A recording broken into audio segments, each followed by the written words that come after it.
This podcast is brought to you by Podcast Nation.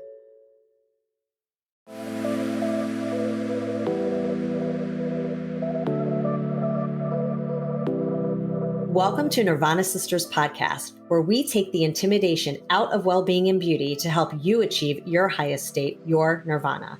We are sisters-in-law and your hosts. I'm Amy Sherman. And I'm Katie Chandler. So let's get into some real conversation.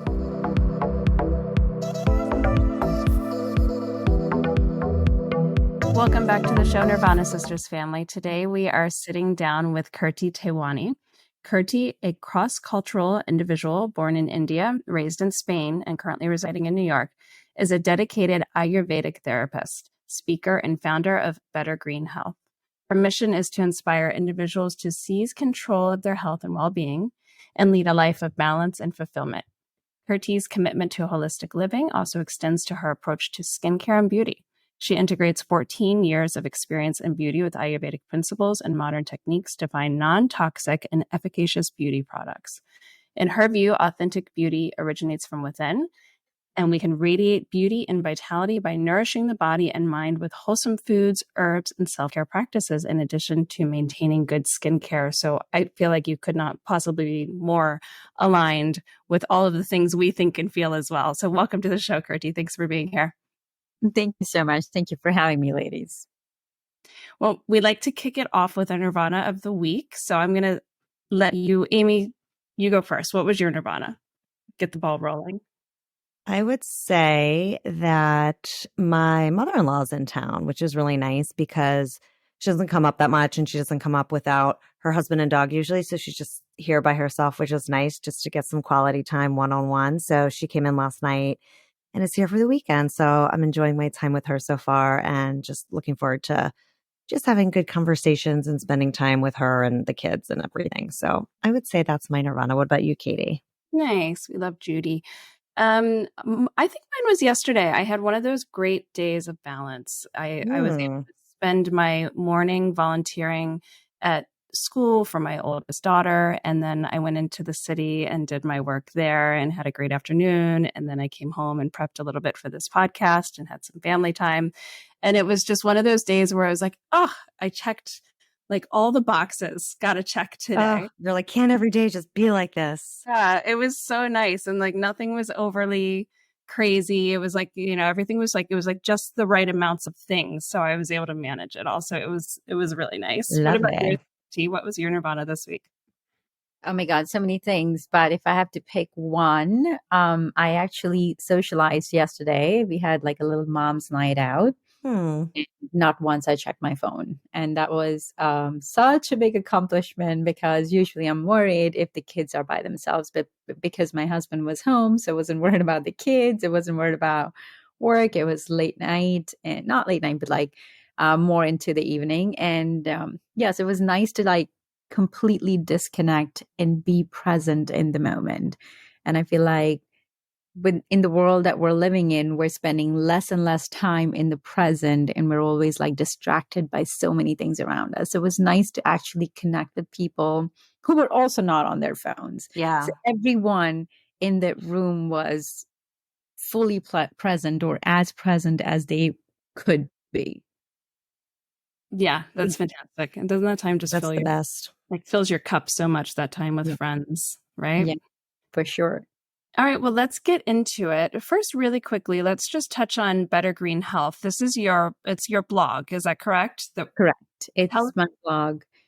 I've had it, it's on and off I've had it for 2 years, but then I worked on it for a little bit, and I wanted other Ayurvedic practitioners and doctors to kind of be a part of it. But it's really hard to find good quality writers all the time. So it went back on the back burner because life kept happening. And then I revived it again in January. So we've been posting pretty consistently, updating new blogs about self-care practices, Ayurvedic practices, basically practical things that will improve your life. A lot of us are living in this thing. I need supplements. You don't need supplements. Sometimes you just need sleep. And even understand that from the inside and listen to yourself and listen to what your body wants. can actually solve so many problems. But we often just ignore that inner voice. So the blog is mostly a reflection of, if you want supplements, there's an option, but let's choose what else we can do in life to make our life easy, which is completely in our control. I was looking through it earlier, and it is such a great resource. And I feel like for our listeners, most of the things, if not everything that we talk about today, they can probably find something tied back to on your blog if they want to research a resource to dive deeper. So we've had someone on before, an Ayurvedic specialist, a couple of years ago, Justine Lemos, and she was the first person that gave us a really deep dive understanding of what it is. And for our listeners, if you want to go back and listen so that you better understand Ayurvedic practices. But what we would love to talk to you about today is because you have the most amazing content on your Instagram channel with all of your skincare practices and your hair practices and all of these great things that we can do at home, DIY things. So we would love to get into that with you. Does that sound good? Oh, it sounds amazing. Okay, great. All right. So Amy, do you want to kick it off since I'm doing so much talking? Sure. No. So first topic, and I feel like this has been so prominent over the last few years, hearing more and more about it. So like, firstly, like hair loss, hair growth, like that category, I feel like is just booming for women post-COVID. So we'd love to hear about that, and hair oiling, because I started doing that actually in January as one part of my like mood board for the year. Is like, I'm going to take better care of my hair. And I started doing a bit, but I actually don't know if I'm doing it right. I'm just like experimenting. So would love to hear more about that practice and actually how to do it right and how that may or may not contribute to hair growth. So everything starts from the inside, right? Hair oiling is an amazing practice, and I am obsessed. If you guys haven't seen I'm sure you have seen my channel, but Yeah. I am obsessed with hair oiling because a lot of us just focus hair oiling equals to hair health. But if you think about it in the deeper sense, in the Ayurvedic sense, yes, it does benefit your hair. But at the same time, when you are massaging your hair, you're also getting psychosomatic benefits because you are relaxing your mind. Your nervous system is decompressing. Your body is decompressing. You are forced to be in the moment. And just that movement is not only helping your hair thrive, but also your inner body heal. And that is one thing that a lot of people don't understand. And when it comes to hair oiling, it is great for your shaft. It is great for your scalp. Ayurveda has recommended hair oiling as a part of your hair care routine. It's like a pre-wash regimen that I also recommend to people to do. But at the same time, it is some you time, even if it's 5 minutes or 10 minutes that you're giving to yourself to nourish your own body, your own mind, and that self-care practice. In addition to having great hair, does hair oiling prevent hair loss? Absolutely, because one of the biggest reasons of hair loss is stress. So when you're doing hair oiling, you're not just protecting your hair from the outside, but you're actually having those psychosomatic benefits, which is helping you decompress. So you are reducing hair loss, and not just for the nourishment. Because a lot of people are like, well, it's going to clog my pores. I'm like, no, it's not. Your skin, if it's the same skin that is on your body, your face, and your scalp, it's skin. So if you're moisturizing your body, your face, and you're not moisturizing your scalp, it doesn't make sense. Yeah. So no, it won't. If you correctly hair oil, you warm up your oil, you massage it all over your head, and there are certain marma points that are more beneficial to massage, you will see benefits on the long run. To shampoo it correctly, I've posted multiple videos on a lot of people are like, well, I have to shampoo 4 or 5 times. I'm like, because you're not shampooing correctly. You do not need to shampoo even twice if you shampoo correctly. The 2 ways to get oil out of your hair in one shot. First one is flip your hair upside down and then shampoo it. And add a little bit of water and keep massaging your scalp with the same amount of shampoo that you took. And the second, if you have curly hair, that's going to be a little bit of difficult. But if you have that situation, you can section your hair. You know how you go to a hair salon, when they blow dry your hair, they section your hair. And when you section your hair and shampoo your hair, you're actually thoroughly cleaning your scalp. Because massaging gave you benefits, but now we need to get rid of that oil in order to refresh. Same way we clean our body, now we need to clean our scalp. Now, pore cloggings and all those problems only come if that oil is sitting for ages and ages in your head and you're not able to clean it properly. So if you do things properly, there's so many benefits that it just doesn't stop at one thing. And what type of oil do you use for hair oiling? Does it matter? It does sometimes, certain, in Ayurveda, we call it different doshas have different hair types, and those different hair types could benefit from different hair oils. Like people who have Vata dosha, for example, which is excess air element in the body, will benefit more from something that's warming, a warm oil. So something like sesame oil, which has warming qualities. Now, somebody who has Pitta dosha, they will benefit because they already have excess fire element in their body. They're going to benefit more with cooling oils. So jasmine, amla, almond, all of those have cooling properties. And then somebody kapha dosha, now they again want to increase the fire because they are too grounded. So again, something heated is going to be more beneficial. So depending on what hair you have, what type of hair you have, certain oils can benefit you more. But at the same time, there are certain oils and certain herbs that are particularly focused on your hair that can benefit everyone. Bringraj is a great herb for your hair that can benefit anyone. Hibiscus, jasmine, amla. One of my favorite things that I speak a lot about is amla. And again, the benefits are way beyond just hair, and not just externally, but even consuming some of these herbs internally can help you have amazing hair. What was the first one you said? It cut out a little bit on me. I just wanted to make sure I heard it. Sorry, the reception's bad right now. What did you say? It's called Bringraj. Bringraj. Okay. Yeah. The reason why I was asking is because I think the majority of our listeners, or some of them, may not know their dosha like me. And so if there's certain oils that kind of like work for everyone, I think that's great feedback. So we know kind of like if we use that, we'll be okay if we don't know our dosha and haven't gone that far into Ayurvedic. So that's great. Yeah. I mean, Amla oil works great for most people. Just make sure when you're buying your Amla, it actually is Amla oil and it's not, mineral oil infused with 5% Amla. You want to make sure, is it like 100%? That's what you're looking for?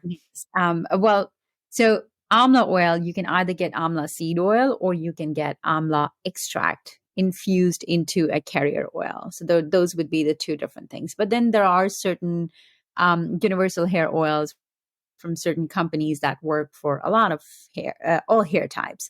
And everything you buy mostly would work for all hair types unless you are very highly, extremely imbalanced in your doshas. Then you should try to opt for something that is more dosha prominent. And if you want to take a dosha test, it is available to take on the Better Green Health site. Oh, perfect. I will do that then. Question. So, okay, once you've picked your oil, then what do you do? Like break it down and like if our listeners want to, hair oiling 101. So once you have your oil, warm it up. The first step, warm your oil with a double oiling method. And then one of the easiest way to find your crown chakra, which is right here, anterior fontanelle, when the babies are born, they have this jelly belly spot, like a really soft spot on their forehead. That's the spot we're going to start hair oiling with. Okay. And the reason we started here is because this is, in the Vedic world, they believe once you have achieved wisdom, there's a lotus that's going to open up and you're going to connect yourself to the divine. So this is where all your energy is coming in from. And then there are important marma points here that is connecting your entire body as well. So you start the massage from here, then you go on this next point, which is, if you see people balding, this is the first spot they're going to start losing hair. Right. If you make a high ponytail, that's going to be another way to kind of recognize that spot. That's the next spot. And then the third one is in the back of your hair. So like, let's say about 3 inches from your hairline above, that's the Krikatika Marma. And that's another very important point to massage your hair. And then you can slowly massage it all over your hair. So the first step would be to take your your fingers, and you go up and down in the movement. And you do it on your entire hair, just like a wave, how a wave moves up and down. and you do it and you repeat that process 3 times.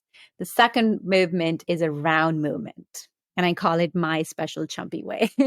So you do the round movement again all over your hair. You start from front to back, all over your head, taking sections and going all the way in the back and then the middle of your hair. And again, you repeat this 3 times. And now how does a spider move? Like up and down. Mm-hmm. Take and you go all the way up and all the way down. And you again repeat the entire process 3 times. If you want, now you can repeat this entire process again to kind of extend the time. But if you even do it once, you're immediately going to feel like, Mm-hmm. Yeah. and that is one of the goals with the chumpy, because again, I know that people are extremely focused when it comes to hair oiling on their hair health, but the benefits go way beyond just the hair health. Okay, so I have a silly question. So, like, how much oil, I'm very specific, how much oil do you actually put in those areas before you do the massage? So, again, it depends. If you are someone who is extremely oily hair, you don't need to put a lot of oil. You can also work with your existing oil on the hair, so you need a little bit. But if you have extremely dry scalp, irritated scalp, somebody with scalp psoriasis or problems, you can perhaps use a little bit more oil. And is So, that yeah. like, when you say a little bit more, is that like a full like dropper's worth or like? Oh, absolutely. You can Okay. use at least like 5 to 6 droppers each Oh, massage. okay. Okay, wow. It Great. depends how much oil you want to use. But if like, there are moments where I would completely drench my hair in oil, but I don't recommend doing that all the time. Yeah. Because again, too much of anything is not good. But once in a while, if you want to do that for a full experience where your hands can just completely move without your hair blocking anything, the more you oil your hair strands and everything. And it's an amazing experience. And it's extremely beneficial if you have access to steaming after hair oiling, because then you go in the shower or even like a steam room, then the pores open up and that oil gets an opportunity to penetrate inside even deeper. So that's where you're going to find tons and tons of benefits. And Ayurveda is big about steaming, especially after body massage or hair massage. Nice. I have a steam shower. I'm going to have to try it. I've never done any of this before. And I just like practicing what you were doing, trying to do it was relaxing. So I can only imagine how much of a relaxing practice it can be. And then do you also believe you use rosemary oil as well for hair growth? Yes, you can. So and I've spoken to a bunch of people regarding what has worked and what has not worked for them. Using just rosemary oil doesn't work for everybody else. And I have posted tons of recipes where you have fenugreek, curry leaves, rosemary, aloe vera, a mix of everything, because Ayurveda always believes in a balance. Every ingredient has its own potency. It's either hot or cold. But if you make a combination, then you have certain heated herbs and certain cooling herbs. And that's just kind of a good balance. So now you have this mixture of compound but unique, and every ingredient has its own benefit for your hair, but at the same time, it also has other benefits. The smell, all of those, a combination of all of those is so beneficial. So rather than focusing on maybe just one single ingredient, sometimes it's beneficial to go and get something that has multiple ingredients in, or if you want to make your own, you can do that too. Again, there is nothing wrong with just using plain coconut oil either. Like there are some people who swear like my hair, amazing. They feel amazing after using just plain simple coconut oil. But then all of those depends how damaged are your hair. Does it need a little bit more? Overall, your head likes a cooling environment. Okay. And that is going to be beneficial. And not even just for your hair, but even your brain inside. It's always go, go, go, go, go, go, go. So something cooling is more appreciative for your hair. So herbs like hibiscus, herbs like amla that have cooling properties, and even coconut oil has cooling properties. All of those can be very beneficial for your hair.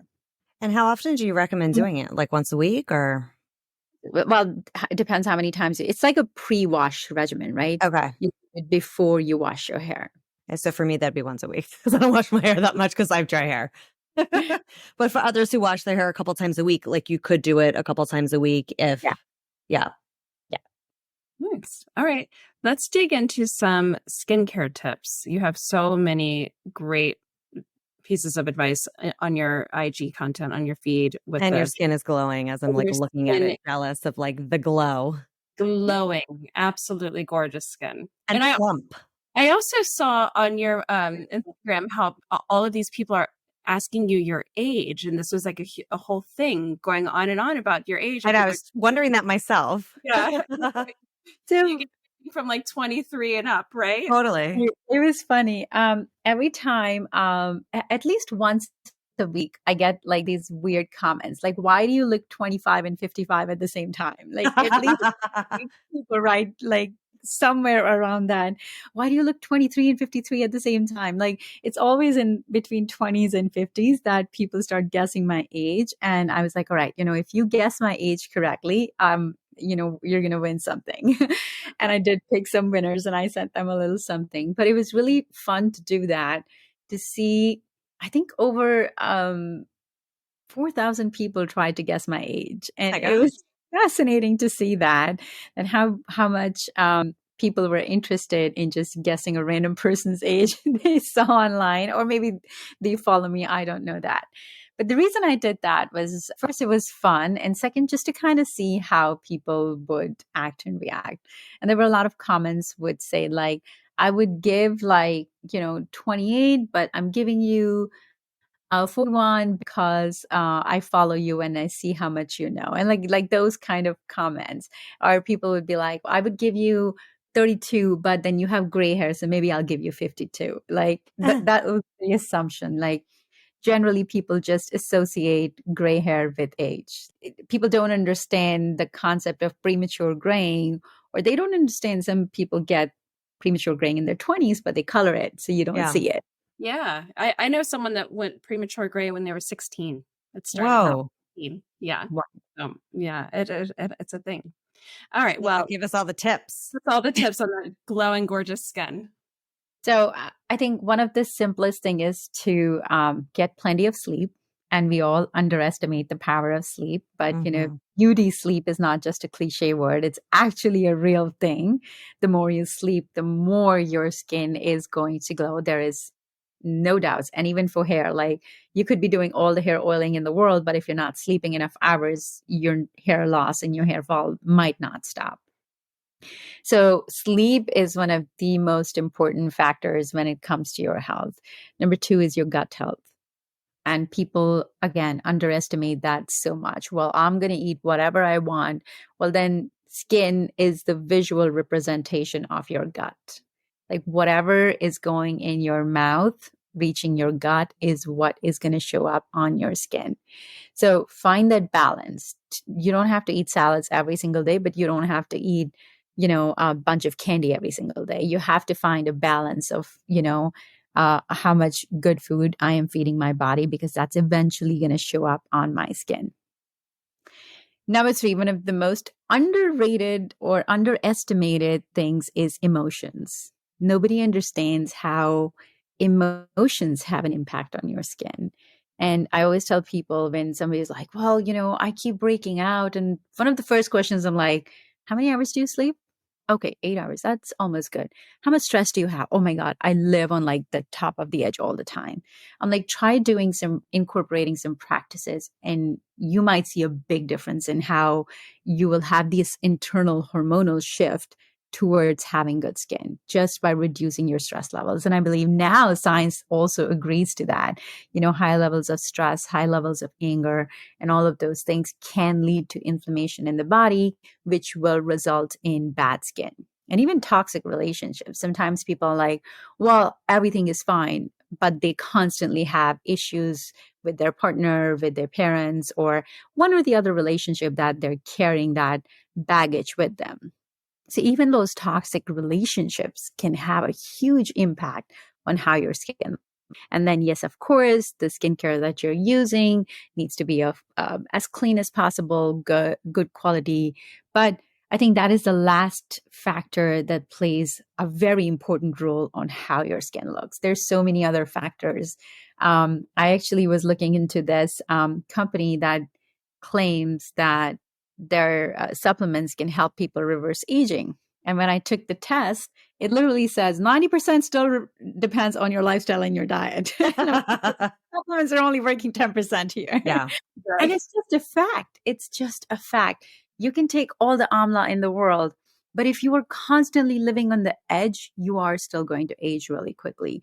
You can eat all the pomegranate because now, modern science confirms the pomegranate extract helps to produce more urolithin A, which is a gut microbiota that helps to really reverse aging. There is scientific proof now. And what's funny to me is both research that goes with urolithin A incorporates pomegranate and Amla, but Ayurveda recognizes 5,000 years ago without the research. Wow. Very fascinating to see how Ayurveda has categorized Amla as one of the biggest rasayana, and now modern science is catching up with it, So sometimes I see this research and I laugh. I'm like, okay, so you kind of agree with what Ayurveda has to say, but in a different way. Right. The language is different, right? And I think it's easier. It's never been easier to actually take care of yourself with the amount of awareness we have. We have so much awareness. And if someone comes to me and be like, well, my acne is not going away. I'm like, all right, let's start here. Let's figure out what could be the problem. Even if hormones are the problem, then something is off in your lifestyle. Something is off in, your diet. There are people who are like, well, I constantly have you done any A/B testing with your food? Maybe you're eating something that your body is not able to digest well. You're not celiac, but maybe your body has a very hard time digesting gluten, and just try to cut it out for a few days or minimize the consumption of gluten and see how your skin reacts to that. So there's so many simple ways, but you just have to, again, listen to your body. Like, I ate this today. Did I go to the bathroom the next day? I ate this today. How do I feel? Do I feel bloated after a salad, or do I feel great after a salad? So those are, I think, really simple things that are directly connected, again, to your skin. Yeah, there is such a strong disconnect, I feel like, in the Western world. And we've talked about this many times about people wanting to accept that what you put into your body is such a huge factor of what is happening to your body. It's like a part of our culture. There's a disbelief in it, right? And these practices have been going on for so many years. There's so much efficacy behind it. It's really amazing. I mean, my husband has psoriasis, and we used to travel all the time, constantly, and his psoriasis would be horrible. And now his stress levels are down dramatically because his travel is down drastically, and his psoriasis is completely gone. So, something as simple, he's not taking any medication. He hasn't changed much of anything else. He does take good care of himself, but it's an example right there. Right. Of lower stress. I was also going to say, even for like teenagers, like a lot of teenagers obviously like go through puberty and have bad skin, but they also don't eat well. Most teenagers are like sugar and like crappy food. And like I was talking to a friend of mine's daughter recently, and she was saying that she had really bad skin, but she was able to clear it up. And I was like, oh, how did you clear it up? And she's like, I cut back on sugar. And I was like, smart. But like to have awareness as a teenager and be able to do that, I thought was really impressive. But yes, it's so true that we're so focused, and even we always talk about different products and all these things, but if you're not doing those basic things, like you're never going to get anywhere. And then the products only help, but they're not going to make or break you. It's really like how you take care of your gut and what you're putting in your mouth, which is so true. Yeah. 100%. I mean, especially for young kids, when they're at that sensitive age of puberty and they start feeling less confident because, their friends start judging them. And it's just a normal thing. Kids do that at that. Yeah. But I think we as parents should have the ability to just not go to Sephora and buy them products, but actually make them understand that, your skin is what it is because something is off in your gut. a dermatologist is going to give you, and I'm not saying don't go to the dermatologist. You should probably go to the dermatologist and get a quick fix on the top so your confidence level as a teenager, doesn't disappear. But at the same time, while you're doing that, you should also start focusing on your inner body, because that's where everything is going wrong. The topical products will help you suppress it, but it will not help you from not coming back. It will keep coming back, and you'll get addicted eventually at a very young age to these topical ointments. But so you have to take care of your body from the inside. And I think that's why, like, with the awareness that we have right now, I think we should constantly encourage our kids. Okay, you want an ice cream? How about we eat vegetables this entire week? And towards the end of the week, we can go have an ice cream. And there's nothing wrong with that, instead of giving them an ice cream option every single day. But I think we as parents need to have a little bit of accountability on that part. I also try to explain to my kids, which they don't fully get, but at least I've like put it in their head and maybe they'll think about it one day. It's just like the ingredient list, because even if they are having chips, if the chips have 5 ingredients instead of 30, like they're going to be in a better place. So I try to just, cause they don't equate it to gut health and skin health. They equate it to like, oh, I can eat whatever I want. Like, what does it matter? And I'm like, no, it's not healthy. Right. Like, and it's hard, I think, especially for like young boys to understand that, but at least I'm trying to put it out there, like less ingredients, the better, because, just looking at these ingredient lists and like, Doritos and all this stuff, it's so nasty that, just getting that awareness out there, I think in general, which I think is out there, like just, on TikTok and all the social media platforms, I think there's a lot more, to your point, awareness of this stuff than there was, when we were younger. So I think it's trending positive. Yeah. I think most of our listeners, I would assume, probably are aligned with, working on the inside out. So I would love to, because you have some fantastic tips for natural skincare that I've seen. You create masks at home, you use rose water, I think you used honey. So give us a couple of those, because I'm sure our listeners would love to hear and be able to do something like that at home themselves. I mean, I've always said honey is one of my favorite cleansers. It leaves your skin like with the feeling of a baby. You're going to literally feel like a baby skin with honey. But again, it's not a makeup cleanser, right? It will not remove your sunscreens, because you need oil-based cleansers to remove sunscreen. But if you are, somewhere you're not using makeup, you're not using sunscreen, you're indoors all day, then I would highly recommend just use honey for cleaning your skin. Clay masks. There are tons of clay masks that are available in the market, but something as simple as a little bit, a pinch of turmeric in Greek yogurt, that's an amazing mask. Wow. This one of my favorite go-to masks. Like, you will get instant brightening.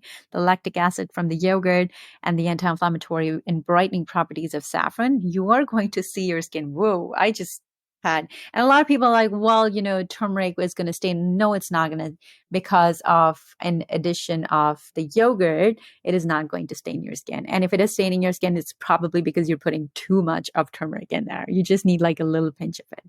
And like, there's so many simple things. You can make your own rose water. I posted a video about how it's very simple. It takes literally 20 minutes to make your own rose water. If you're not confident in the brand, for the most part, people don't do that because it's a lot. It's still time consuming, but there's so many of these simple tips. Don't aggressively exfoliate your skin. If you really want, like, one of the simplest exfoliator, coffee. You made coffee, you had coffee, you have now grinds that you don't know what to do. You can use that as an exfoliator on your skin. Coffee is amazing for brightening your skin, for aging, for signs of aging, so many things. So not necessarily you need to spend a lot of money in order to have good skin. You can have literally everything in your home. I've also posted like an affordable skincare hack where you can take jojoba oil, because the sebum of your skin is very natural compared to the chemical aspect of the jojoba oil. So it absorbs into the skin really quickly, and add a few drops of frankincense to it, and essential oil. So now you take a $10 carrier oil, buy from a good company, and then you add this essential oil that is going to last you forever. the ratio is for every ounce you add 4 drops of essential oils or 5 drops of essential oils maximum, and you're going to see your skin thriving. So, and if you have a few friends of strands of saffron at home, infuse it. Now you have your own saffron oil, which is amazing for depigmentation, skin repair. Saffron actually has the ability to repair your skin's barrier. So there's so many DIY things. If people are like, I don't want to go spend a lot of money, you don't have to. But again, you make the commitment to consistently do things. If you have the budget, then there are plenty of good companies that sell good saffron oil. Everybody has their own favorites, but you have the options of getting things if you don't want to make them at home. But if you want to make it at home, again, you have plenty of options to do that. Wait, how do you wash your face with honey? Is it really sticky or do you mix it with something? No, you just wet your face. Just rinse your face with water. Yeah. Take a little teaspoon of honey. Just rub it on your palm. Your hands are still wet. And then just start cleansing your face with honey. That's it. That's so cool. That would be a good. You could do that first thing in the morning, right? Because if it's first thing in the morning, you're not rinsing off your makeup and your SPF. I think you could start your day with it. I may have to try it. I know. It sounds lovely. Yeah. All right. Well, let's get into, you know what I really want to talk about is tongue scraping, because I saw we have talked a little bit about this, Amy, but I don't think we've ever been able to do too much of a deep dive on it. We did with, we'll edit this out. I can't think of her name.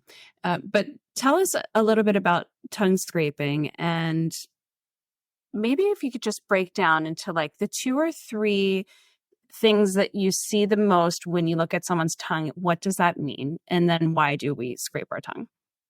So in Ayurveda, tongue scraping is recommended because when you sleep at nighttime and you wake up in the morning, all the metabolic waste, it basically goes up because your oral health and your gut health is connected. It just goes back and sits on your tongue. So when you wake up in the morning, we have this white coating on the tongue. Majority of the people have it. I think everybody has it. Some have it more, some have it less. And that is a sign of the metabolic waste. So if you clean that out, not only you're increasing the perception of taste in your body, but you're also enhancing your oral microbiome. Okay. Some people complain, and again, your tongue, even according to Ayurveda and Chinese medicine, can actually talk a lot about your internal health. But focusing on Ayurveda, if your tongue is like extremely highly red, you have a pitta imbalance. If it's extremely pale, then you have an extreme vata imbalance. So when you go to an Ayurvedic doctor, the first thing they do is like, show me your tongue. That's what my acupuncturist used to do every time I went in there. Yep. Yeah, they really want to see the tongue because it can literally translates what's going inside your body. The cracks, the shapes, everything can be connected. Something's off in the body. Let's see the tongue. Okay. And so when you scrape your tongue in the morning, is it you're kind of like giving it a fresh start almost, so that what did you say? The metabolic waste? Is that what you said? The metabolic waste doesn't just build up, essentially. Exactly. And then that in turn affects your microbiome positively. I've actually been doing tongue scraping for years, and I probably haven't talked about it on the show, Katie, but it's made a huge difference, I feel like, in my oral health. And just like, I can't even, if I don't do it, I feel gross. Like I can't even drink anything because I just feel like I'm taking germs and like, I love it. Once you start scraping, you're never going back to not You scraping. can't. And it's not like it's just for our listeners. We don't mean tongue scraping with like a toothbrush. We mean with an actual tool that you just do it for a second. And it like, I also think it helps with, and I don't know if this is right, but like immunity. Like, I feel like it keeps you healthy. Like, I mean, not to jinx, but I haven't gotten like a lot of colds and stuff. So again, internally, your entire body is connected, right? And even modern science agrees with it. Your good oral health is connected to your gut health. Your gut health is connected to your brain health. Your cognitive health increases your immunity. And all of those things, again, are interrelated. So a good oral microbiome, a healthy oral microbiome is going to help your body internally function really, really well. Yeah. I have a tongue scraper and I tried to use it and I I don't know if I was like too aggressive or something, but I couldn't do it. I couldn't get into it. Maybe I'm just being too aggressive. Like That's what happened with my husband, and he like was like choking. He was like gagging. I'm like, no, you don't have to do it that hard, right? It can be a little bit more superficial than that. You don't have to like, No, you don't have to be aggressive on your tongue. Definitely not ideal to be aggressive with yourself. Just kind of, right? Yeah. I just do it quickly. I don't know. So your gag reflex, sometimes it's a muscle. Your gag reflex is a muscle, right? And it can be trained over time, because sometimes people go like with the tongue scraper all the way inside and like, I'm like, Yeah. you need to go that back in if it's not trained very well. You just start and then you slowly train yourself in your muscle to work. And the more you do it, the better you're going to get, just like oil pulling or anything else. Sure. Okay, great. I want to hear about oil pulling, because that I haven't done. And I feel like I've seen things about that and I don't know much about it. So oil pulling, Ayurveda sees it as a preventative practice, but as you might have seen on TikTok, now everybody, especially this one company, and I work with them, it's very interesting how they have literally changed the scope of oil pulling, because it's not easy to swish oil in your mouth. If you take traditional sesame oil, which even I can't do because I don't like the taste of sesame oil, or traditional coconut oil, because then you have to go melt it. And so they created this fractionated coconut oil, added menthol and some essential oils, which are beneficial, like cardamom and fennel are very effective for bad breath. Clove oil, which is very effective for your gums as well as your teeth. So they've added all of these tea tree, oregano, essential oils to it and made it palatable basically for people to do it. And because you have all of these essential oils, and even traditionally, Ayurveda never said to oil pull for 20 minutes or 30 minutes like people were doing. I'm like, you're going to have a TMJ if you do it for that long. Yeah. 2 to 5 minutes is more than enough. But I feel like what the company has done very successfully is made the oil more palatable for people. And that's why people have been able to sustain their practice. So a lot of people were like, well, my teeth are not whiter. I don't have bad breath anymore. And some people are like, my gums are regrowing. I'm like, your gums cannot regrow. That's just not how it works. What probably happened because their gums were inflamed. Now, because of oil pulling and all these essential oils added to it, the inflammation has gone down. So now the gums are becoming normal. And because they're normal and they're not swollen, they feel like they're growing back. And I'm like, because your gums are not going to grow back. That's just not how it works. So some of the claims do not make sense to me at all. But because I know the practice, I'm kind of able to put a little bit of logic behind it. And I always tell people, well, I don't think your gums are growing back. I think the inflammation is going down. What are the benefits of it? So bad breath. Again, a good oral microbiome, especially if you're a mouth breather, you are going to have dry mouth. So it's going to help you with that. And a lot of people, when they sleep, they put retainers in, and, you tend to have this biofilm covering your teeth. So it's able to get into those deeper corners and help you clean your mouth even more than just traditional brushing and flossing. So does it help with whitening teeth, or it doesn't? Because I feel like I've seen... It doesn't help. So traditional oil pulling doesn't help with whitening your teeth, but it can help to... If you're someone who drinks a lot of coffee is going to stain your teeth, right? So it's going to help with the decoloration because you're swishing it in your mouth. Right. It is kind of cleaning your teeth a little bit. So it's not like it's whitening your teeth, but it's doing a better job in cleaning your teeth, which makes it feel like, oh, my teeth are whiter. But your teeth are not, it's not whitening. It's not doing the job of whitening your teeth. It cannot whiten your teeth. Right. So was the brands you were talking, what was the brand you were talking about? So this brand is Guru Nanda. Okay. So I have to tell you something funny about this brand. So Katie had recently recommended this brand. They sell a teeth whitener, which Katie has found really helpful. But I was in my son's room, which is so funny, and he had that oil on his sink. And like, I don't really go in there that much. And I was like, where? Wait, which one? Jackson or? Yeah, Jackson, my 17-year-old. I was like, where did you get this oil? Like, he's like, oh, I bought it online. I was like, oh my God, he saw that video on TikTok that everybody's seen. I was like, well, why'd you get it? Have you tried it? He's like, I haven't tried it that much, but I don't know. I think it's like going to make my teeth whiter. I'm like, okay. I just thought it was hilarious because like, teenagers are finding this stuff and using it, which is great, right? It's holistic. It's good for you. But like, I was like, it's so not like him to have something like that. I'm like, is this yours? Is this your girlfriend's? Like, how do you have an oil pull? I'm like, I got to try that. So Yeah, funny. yeah, that's so funny. And it's good to know too, like, the younger kids are also doing it. Yeah. Yeah, So great. it's a practice once you get into it. Again, it's like tongue scraping. Once Yeah. you start oil pulling and then you stop oil pulling, you're going to be like, something's missing. Yeah. I don't feel clean enough. Yeah. What is the order in which we do all of these oral practices? Do you brush your teeth, tongue scrape, oil pull, or back? So, tongue scraping first, always, first thing in the morning. And then traditionally, according to Ayurveda, you're supposed to brush first and then oil pull. Okay. And then rinse your mouth with salt water, Mm. water and salt. But out of convenience, people clean their tongue, they oil pull, and then they brush their teeth.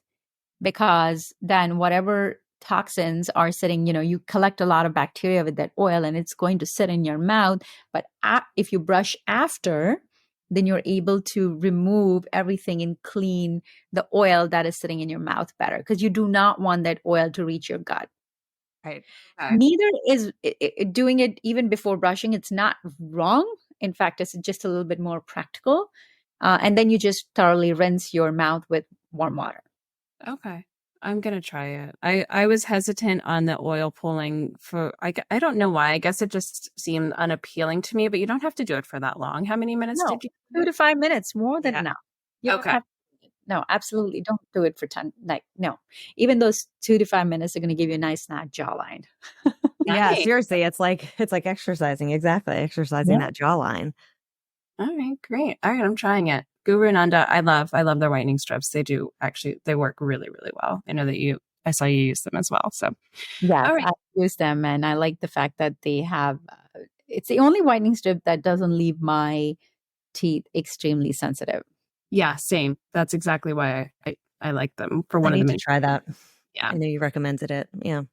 So before we let you go, this can be such a vast, broad question because I can only imagine the amount of herbs and everything that can be in one's Ayurveda practice. But what are some of your favorites? What is in your routine that you use and why, or that you suggest the most? I take Amla every day. Versus vitamin C, high in antioxidants. So you're going to get sick less. And one of the most important things that people don't kind of relate with each other, vitamin C helps to synthesize collagen naturally in your body. And collagen, the more collagen, the less you age. And that is not just for your skin, but pretty much your entire body, right? Collagen's good for your bones, your hair, your skin, your nails, everything. I always tell people, like, if there's one supplement that I recommend people to consume is Amla. And get your herbs from a reputed company. Don't buy your herbs from a random Amazon company. I always say that. Make sure you know where their sourcing is coming from and then get your herbs. And one practice that I live by and I absolutely love is just massaging your feet for 2 minutes before going to bed, especially if you have sleeping issues or, insomnia, whatever. Like, that one practice is going to be insanely benefit for people. Oh, I love that. And massage your feet with lotion, oil, anything? Well, preferably warm oil. Just massage your feet for like 2 minutes, like reflexology, basically giving it to yourself. You're going to sleep like a baby after that. Nice. Okay. All right. So where can our listeners find you? Your Instagram is Kirti Tewani, just my name. My TikTok is also Kirti Tewani, just my name. And my YouTube is also just my name, Kirti Tewani. okay. Well, let's do our wrap session. You might have just given away some of your secrets, but let's do it just in case there's some more, which I'm sure there probably is. So what is your favorite wellness or beauty hack? Hack. I think saffron. It is the key to, it has so many benefits for your skin. Consuming saffron also enhances, like, saffron tea or saffron milk also enhances your cognitive health, because your brain health is really important. It's not just how I look, it's also about where my brain is functioning, right? And then saffron also has immense amount of benefits for your skin. Nice. Okay, the next one we call our 5-minute flow. You've just gotten in the shower and Uber pings you. They're 5 minutes away. What is your quick, what are your quick things that you do to get right off and get ready and get out the door in 5 minutes? Like, what do you put in your face, your hair, etc.? I think my hair, I would just leave as is unless I washed it. Even then I would just leave it as is. Yeah. I might put a little bit of oil if it's just too frizzy, or depending on if it's raining outside or something like that. But I would just take any oil that I have available on my counter. I would put it from head to toe and grab a multi-stick and run. Like a multi-stick for your eyes, cheeks, blush, whatever you can use. Yeah. Just go. That's good. Oil will give you all the glow you need. Your Yeah. body moisturized. That's one of the most important things. A hair tie, if my hair is looking messy, just put it in a bun and just get going. Love it. How many oils do you have on your counters? More than I can count some days. I have a lot of oils. Everybody who knows me knows that I'm absolutely obsessed with oils for face, oils for body. And my kids, I drench them every day after the shower. Now they know, like, they come out of their own shower. My son is now old enough. He puts oil on his own body and then he gets dressed and just use regular olive oil. In the summertime, we use regular coconut oil. Sometimes sesame oil, and then I give them oil massages and they get very excited for their weekly full body massage. Ooh. And again, a body oil. One of my favorite body oils is from this Ayurvedic company called Sahajan. They have this beautiful, gorgeous body oil that smells divine. It's just amazing, and it absorbs into the body really well. And I think the base does have a little bit of sesame oil, which traditionally Ayurveda recommends. Oh, I'm going to get that. I need a new body oil. What's your favorite face oil now that you're on the body oil topic? Ranavat saffron serum, 100%. Like one of my, all the way at the top. What's the brand? Ranavat. Okay. We'll have to get the spelling. The spelling. You can find that in Sephora too now. But okay. Sephora sells it. Great. Ranava face oil. Okay. Love it. All right. And then our last question is, how do you maintain your daily nirvana? By taking small breaks. So everything, I'm trying not to just go back to back to back to back all the time, because that is what causes a lot of stress, a lot of anxiety. So I make sure sometimes I even block like those 5-minute things. I put, do some inversions because the head needs a little bit of more blood flow. It's also good for premature gray hair. And just take those tiny little breaks just for my brain health, my soul health, myself, and get back to work. And I think that has definitely increased productivity. That has definitely changed the way I react to certain situations. I think everybody should have these tiny little me time breaks where you're doing nothing. You're not on your phone. Taking a break doesn't mean I'm going to scroll on Instagram or TikTok. Taking a break means I'm just catching up with my own breath, just being conscious in the moment and letting everything go. That's a good reminder. And before you leave, and you can say pass if you don't want to answer, but now I'm curious. I need to know how old you are. If you don't want to say it, just say pass. That's fine too. I'm 38. Oh, beautiful. Yeah. You could be 22. I know. I'm like, she has kids, so she's not in her 20s. I was thinking like somewhere between like 30 and 35, but okay. But no, I'm 38. You look amazing. Thank you. All right. Well, Kirti, thank you so much for being with us today. I feel like we've got so much great, fun information from you, and our listeners are going to love it. So we appreciate it. Thank you. Of course. Thank you for having me. Thanks for listening to Nirvana Sisters. For more information on this episode, check out the show notes, please subscribe, and leave us a review. Also, find us on Instagram at Nirvana Sisters. If you loved what you just listened to or know someone that would, please share it and tag us. Tune in next week for a fresh new episode of Nirvana Sisters. We'll continue to watch out for all things wellness so you don't have to. Bye.